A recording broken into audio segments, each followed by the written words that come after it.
This is the second day of simplifying trig expressions. Okay, you should have had homework last night. There were 6 problems. We will be going over them after the lesson today because I want to make sure that we get through the notes before we go over them. But I do want those papers out on your desk, okay? Because you might actually get some hints as we go through today's notes. All right.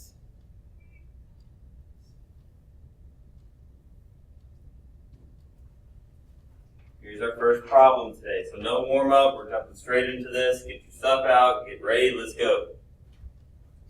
Okay, make sure you have your identities worksheet out so you can actually follow along with me so you're not lost. Okay, first thing that I notice is that this statement right here is one of my identities and I can replace it. What can I replace it with? Cosine. So the first thing I'm going to do is replace that statement with cosine. So plus cosine x, just like that. Okay, now I'm going to look back and say, okay, what can I do now? Which one of my steps, which one of my tips can I actually apply to this to make it so I can simplify it even more? Okay. Well, I have sine and cosine, and then I have this random tangent right here in the middle. So I'm going to change everything to sine and cosine.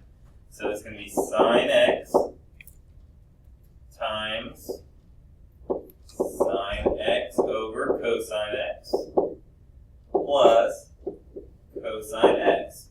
Now I'm going to go ahead and put a 1 underneath these just to kind of, for a placement thing. It's going to help me and you kind of see what to do next, okay?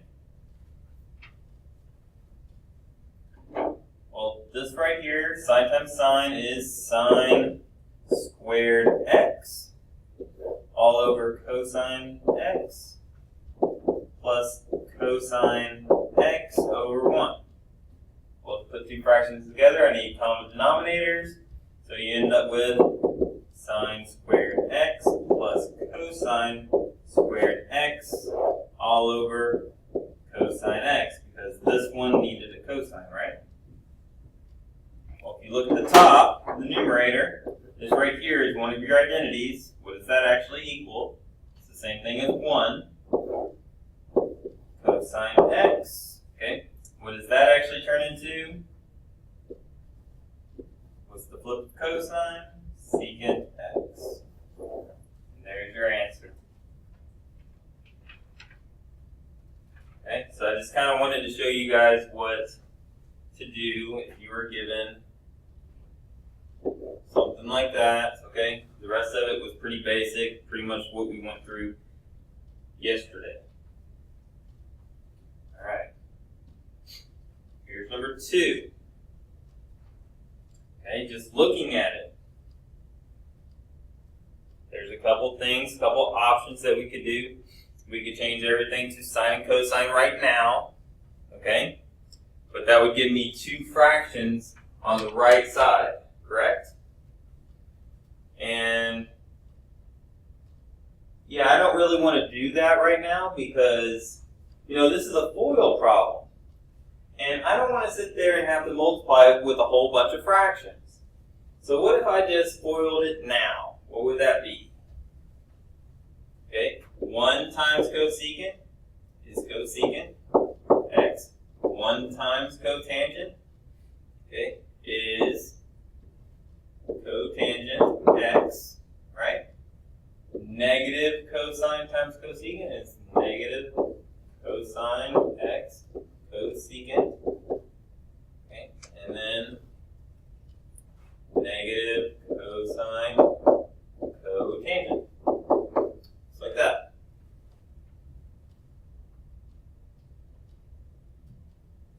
Alright, so now that I have everything all nice and spread out, now I would like to change it to sine and cosine so I can actually do something with it. Because right now I can't actually do anything. Okay? So I'm going to change everything to sine and cosine. So this would be 1 over sine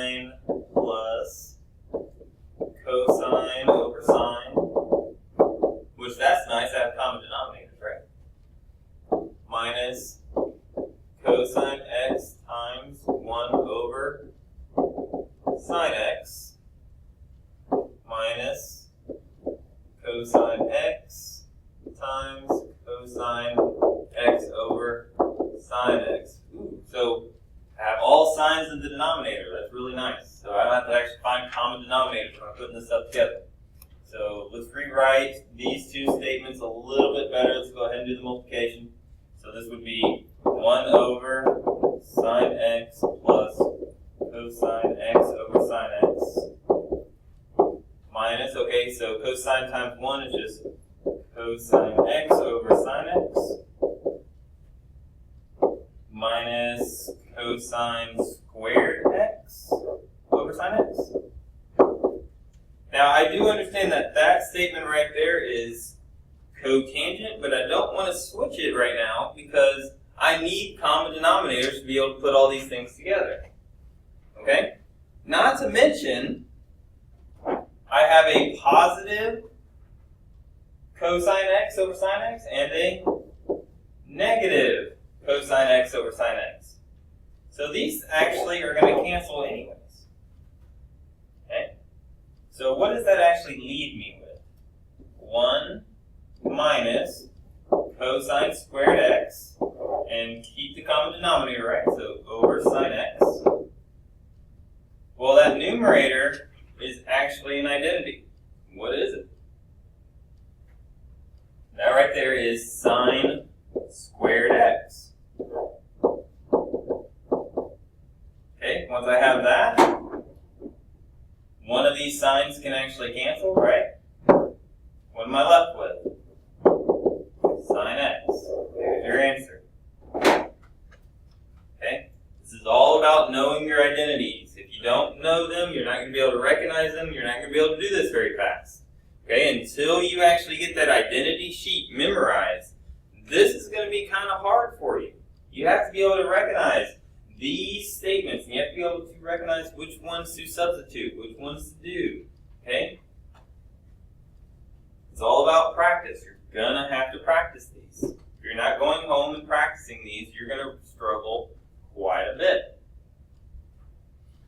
Okay. Number 3. Well, I'm given sine to the 4th x minus cosine to the 4th, right?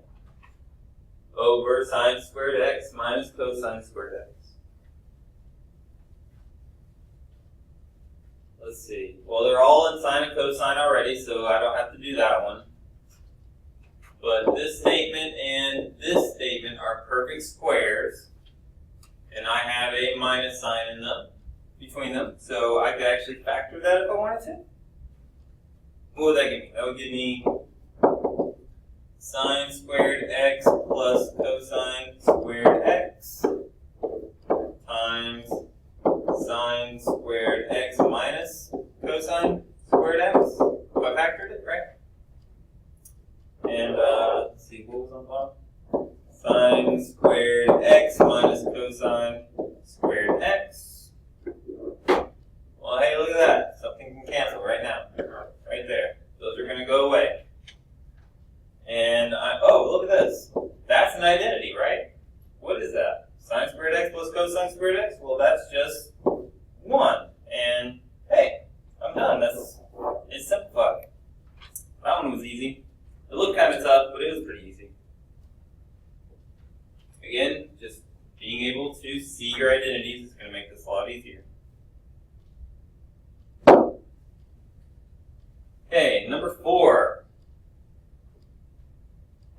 Tan x plus cotan x over secant squared x.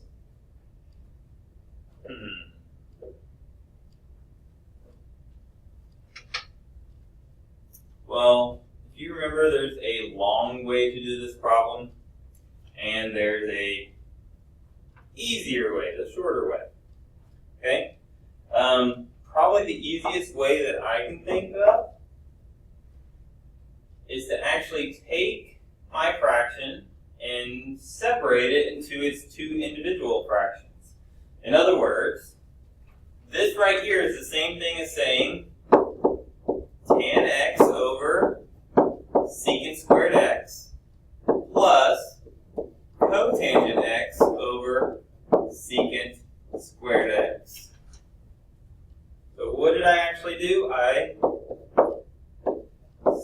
separated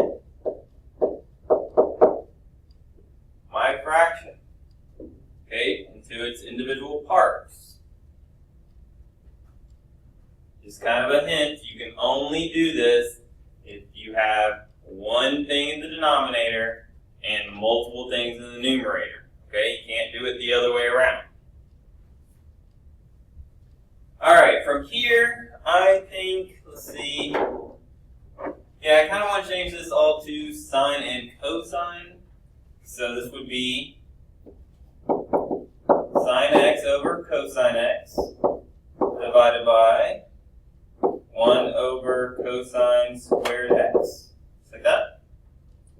Plus cosine x over sine x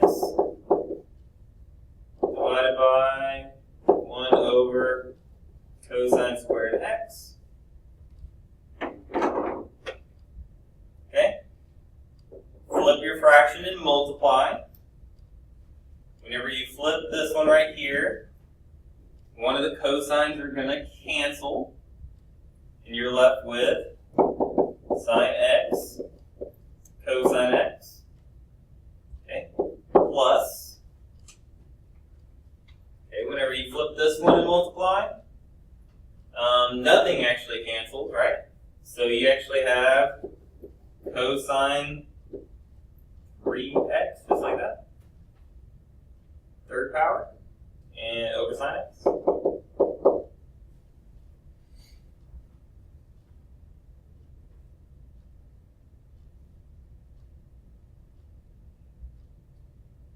Alright, so let's see. Kind of want to put these fractions together before I do anything else. So I know that this is actually over 1, so it's missing a sine x. So that's going to give me sine squared x cosine x plus cosine to the third power x all over sine x. Okay. Let's see what else I can do. Well, let's see. This term and this term both have a cosine. So I could technically factor out a cosine, right? So what would that look like? This would be cosine x sine squared x plus cosine squared x all over sine x. Well, hey, now I see an identity. This right here is actually 1, right? So cosine times 1 is just cosine. So it's going to be cosine x over sine x, which is cotangent x, just like that. Okay, and I need you guys to be in the habit of showing every single one of your steps. For those of you that are trying to skip steps, just understand I'm going to start counting off points. Okay? The more steps you skip, the more points I'm going to take off. You have to show all steps. And whenever the project comes around, which is going to be next week, you have to show me every single step, because right whenever you start skipping is where I'm going to start marking it wrong. Okay? So get in the habit of showing everything. All right. Number 5.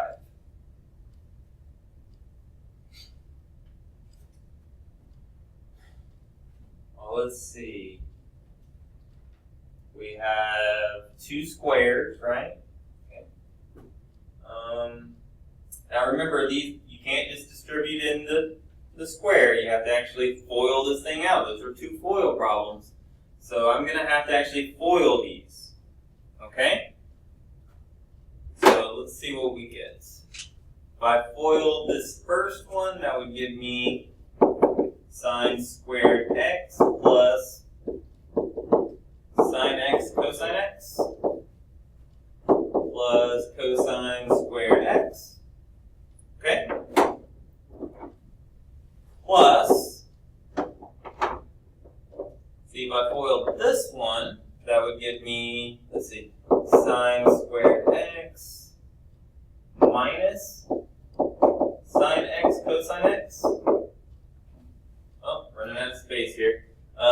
Plus cosine squared x. There we go.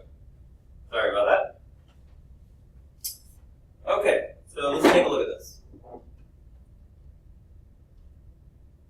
Alright, look at this. We have a positive sine x cosine x and a negative sine x cosine x. So those are just going to cancel, right? Then let's see. What if I just collected like terms? Okay, how many sine squared x's do I have? I have 2 of them. So 2 sine squared x. Then how many cosine squared x's do I have? 2. Okay, so plus 2 cosine squared x. So that's what I'm looking at. Well, I can factor out the 2's, right? So this would be 2 sine squared x plus cosine squared x. And hey, that makes it easy. This statement right here is 1, right? 2 times 1 is just 2, and there's my answer.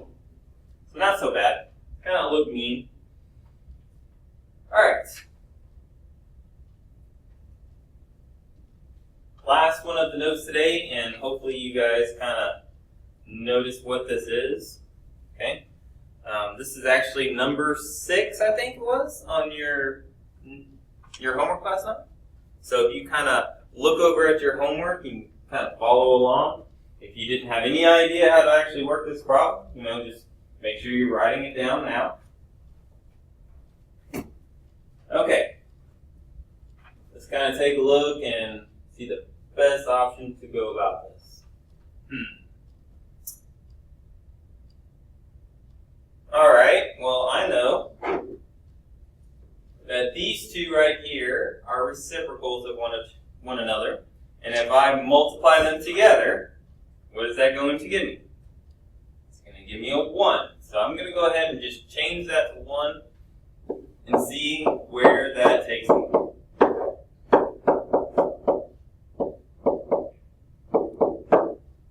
Alright. Well, that didn't do too much for me, right? But it did get rid of that little statement, so I'm good with that.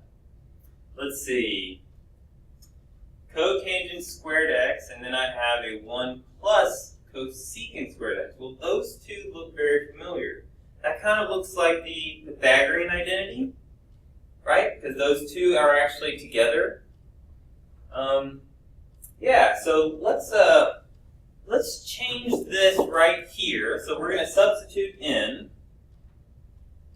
a cosecant squared x minus 1.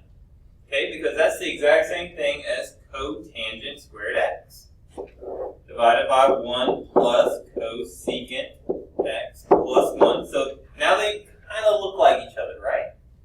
Okay, but they're not exactly the same, so I can't cancel anything out yet. Okay. Well, this right here is a square, right? And a 1 is always, it's a square too. I have a minus sign in between, so I can technically factor these. So this would be cosecant x plus 1 and cosecant x minus 1, just like that. All over 1 plus cosecant x, just like that.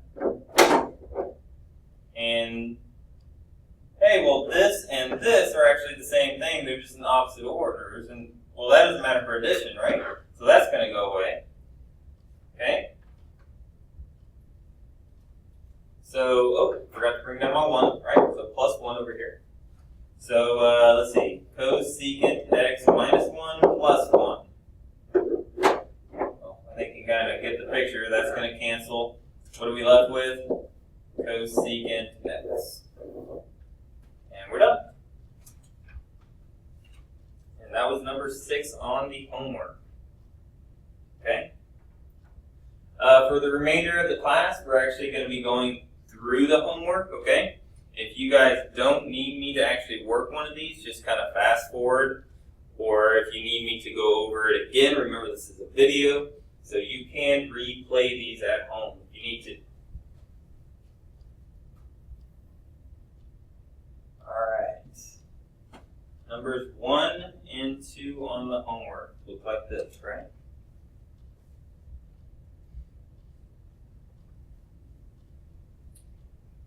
Alright. Well, I thought I would start you off with something a little easy. So number 1 is kind of easy. Let's see. I just changed everything to sine and cosine. Those are always the fun ones. Those are always the ones that we kind of want to go to because it's just the easiest to think of. So this would be 1 over sine x minus cosine x times cosine x over sine x. Okay, so that gives me 1 over sine x minus cosine squared x over sine x. I have a common denominator. I can actually write them together. So 1 minus cosine squared x over sine x. Well, this right here is a Pythagorean identity. That's sine squared x over sine x. One of my sines are going to cancel, and I'm just left with sine x. Not too bad starting off. Alright. Number 2. Well, first thing I see, this is a FOIL problem. So, yeah, I'm just going to FOIL it out. Okay, so, let's see, I'll probably need a little space for this. Yeah, I think I'm going to need a little bit more space. Hopefully you guys got this copied down for number 1.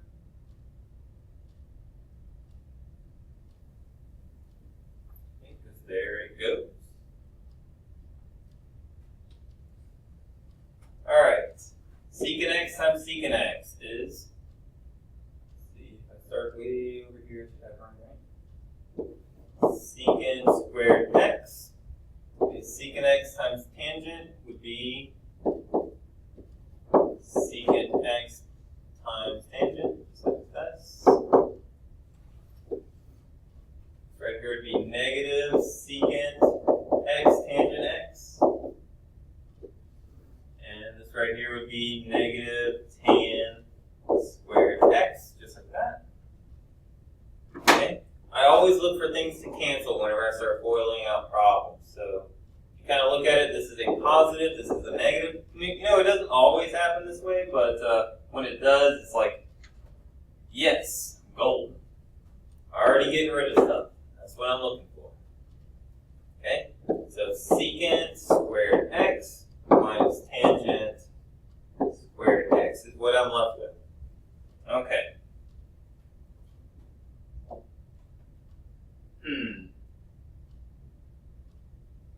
Oh, I know. Well, that's just an identity, right? This statement right here is, it just equals 1. So, I'm done. That's all there is to it.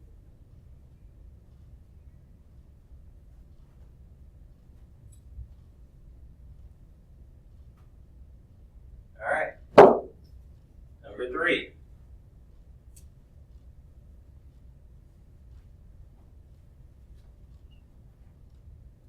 Well, in this problem, I'm kind of given a FOIL problem with an extra cosine, right? Let's see. Well, I could FOIL. There's a couple ways to go about this. You can FOIL out and then multiply everything by cosine.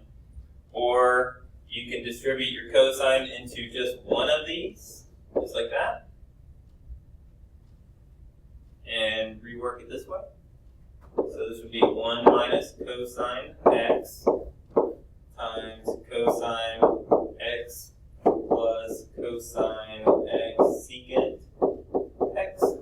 Now, does it matter which one of those that I actually multiply cosine by? The answer is no. I could have done it to the first one. But just understand, you can only do it to one of them. Okay? Alright, so now I'm given this. It's just a straight FOIL problem. I can FOIL it out. So that gives me cosine x cosine x secant x minus cosine squared x minus cosine squared x secant x. Just like that.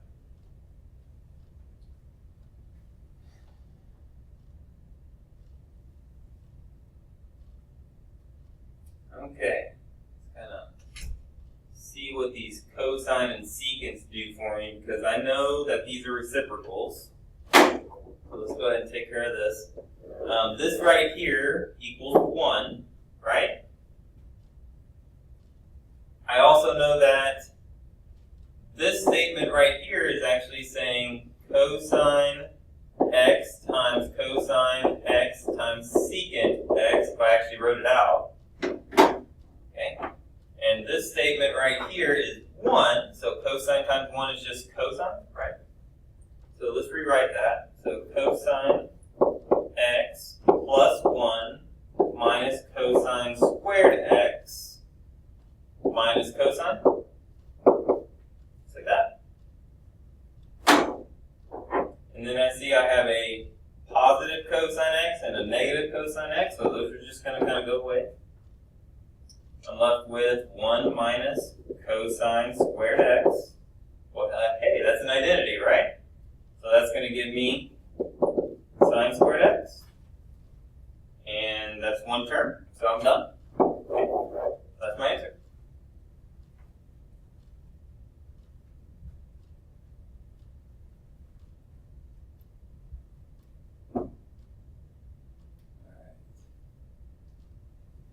Kind of scroll that up so you guys can copy. Make sure you're getting it all down.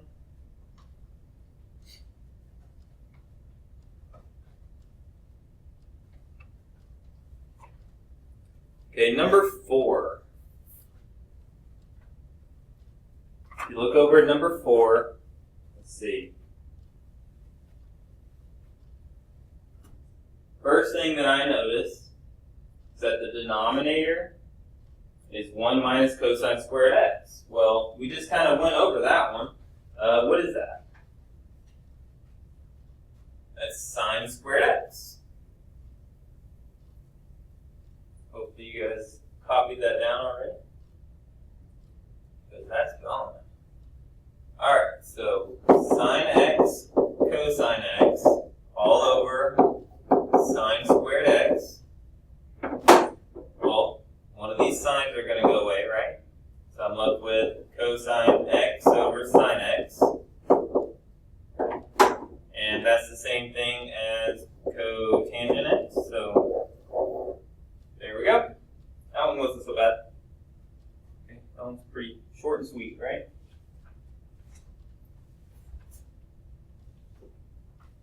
Alright, last one on the homework was this one right here, because we already did number 6 in our notes.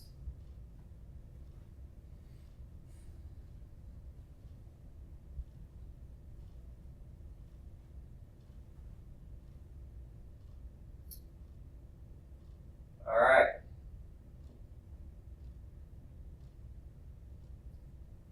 Well, let's see. This statement right here is an identity, and this statement right here is an identity. What are those two things equal? Well, secant squared x minus 1 is tangent squared x. Okay. And then cosecant squared x minus 1 is cotangent squared x. Alright? So that's not so bad. Well, what is... Well, hey, these are reciprocals of each other, so we know what's about to happen, right? We've been talking about what do you do when you're multiplying reciprocals together. What are they going to end up equaling? Well, let's watch it in action. If I change this to sine and cosine, this would be sine squared x over cosine squared x times cosine squared x over sine squared x. These sines would cancel, right?